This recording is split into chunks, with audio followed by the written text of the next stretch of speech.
اپنی صلاحیت کا فائدہ نہیں اٹھاتا، اس علم پر عمل نہیں کرتا، بس دوسروں کو وہ علم بانٹتا رہتا ہے۔ اور تیسری قسم کی وہ سرزمین ہے، وہ زمین ہے جس کے اندر نہ کچھ پیدا کرنے کی صلاحیت ہوتی ہے اور نہ ہی وہاں پانی اکٹھا ہو سکتا ہے، اس سے نہ تو اس زمین کو کوئی فائدہ پہنچتا ہے، نہ وہ سرزمین کوئی فائدہ اٹھاتی ہے اور نہ ہی جمع کر کے دوسروں کو فائدہ پہنچاتی ہے۔ یہ ان لوگوں کی مثال ہے جو نہ خود علم اور ہدایت سے فائدہ اٹھاتے ہیں اور نہ دوسروں کو فائدہ پہنچاتے ہیں۔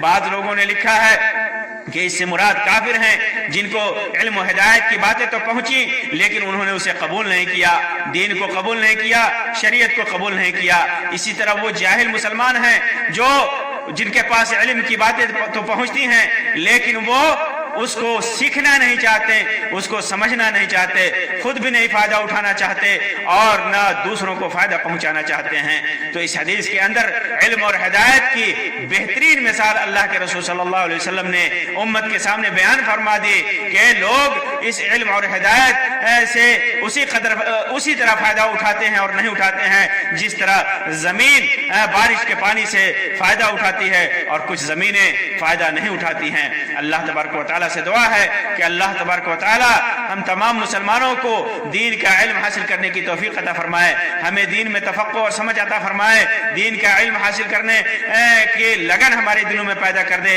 اللہ تبارک و تعالی علم دین حاصل کرنے کی توفیق عطا فرمائے اور اس پر عمل کرنے کی بھی توفیق عطا فرمائے۔ ہم دین کا علم حاصل کریں اور لوگوں کو بھی اس کی روشنی لوگوں تک بھی پہنچائے، خود بھی عمل کریں اور دوسروں کو بھی عمل کرنے کی ترغیب دیں۔ اللہ تبارک و تعالی ہمیں اس کی توفیق دے، آمین یا رب العالمین۔ وآخر دعوانا ان الحمد للہ رب العالمین وصلی اللہ علی خیر خلقہ وسلم، والسلام علیکم ورحمۃ اللہ وبرکاتہ۔